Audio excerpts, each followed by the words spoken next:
នេះគឺជាគុណភាពនៃការប្រើប្រាស់ Lens Telephoto ក្នុងការផ្ដិតយករូបភាពបែបឆ្ងាយៗលក្ខណៈបែប low light បងប្អូនអញ្ចឹងថតនៅពេលយប់ពន្លឺអត់គ្រប់គ្រាន់ទេហើយសម្រាប់ការប្រើប្រាស់ Lens Telephoto បងប្អូនអាចប្រើប្រាស់បានទាំង iOS ក៏ដូចជា Android ដូចនេះនៅក្នុងវីដេអូនេះបងប្អូននឹងបង្ហាញពីរបៀបនៃការប្រើប្រាស់ដើម្បីបងប្អូនងាយស្រួលក្នុងការប្រើប្រាស់បើសិនជាបងប្អូនមាន lens ហើយអត់ចេះក្នុងការប្រើប្រាស់ក៏ពិបាកក្នុងការ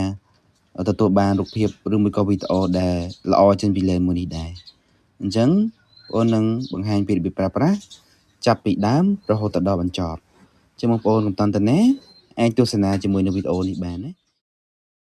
បាទសូមជម្រាបសួរបងប្អូនអរគ្នាក៏ដូចជាសូមស្វាគមន៍មកកាន់ iCafe4 you ម្ដងទៀត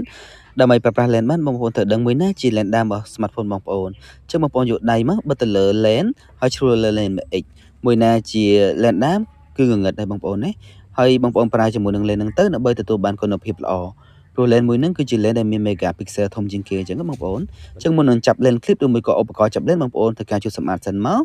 ហើយសម្រាប់ lens clip នេះផងដែរបងប្អូនអាចសេរីប័ណ្ណបានទៅតាមប្រភេទ smartphone របស់បងប្អូនណាមិនថានៅចំហៀងឬមួយក៏នៅកដាលទេព្រោះ lens clip គឺអាចសេរីបានបងប្អូនណាហើយបងប្អូនអាចធ្វើការមូល lens តែម្ដងណាក្នុងការប្រើប្រាស់ជាមួយនឹង smartphone អូខេនេះជាការថតទៅលើផ្កាឈូកដែលនៅឆ្ងាយហើយសម្រាប់ក្បាល lens នេះបងប្អូនអាចសេរីទៅលើការ focus ឬមួយក៏កម្រិតនៃការព្រា background ណានៅពេលដែលបងប្អូនធ្វើការ zoom ចេញចូលអីហ្នឹងគឺយើងគ្រប់គ្រងទៅលើក្បាល lens ហ្នឹងដូចគ្នាណាបងប្អូនអូខេហើយនេះគឺបងប្អូនប្រើប្រាស់ជាមួយនឹង lens telephoto 25x ជាមួយនឹង iPhone អូខេចឹងបងប្អូនអាច zoom ចូលបានបន្ថែមទៀតអាស្រ័យទៅលើ optical zoom នៃ smartphone បងប្អូនបានដូចគ្នាណាព្រោះ smartphone មាន optical zoom ខុសគ្នាចឹងយើងអាច zoom ចូលបន្ថែម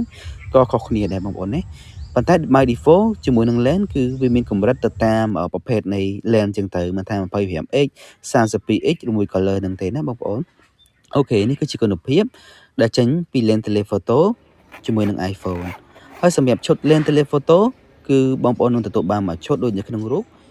សូមអរគុណយើងនឹងជួបគ្នានៅវីដេអូក្រោយទៀតសូមជម្រាបលា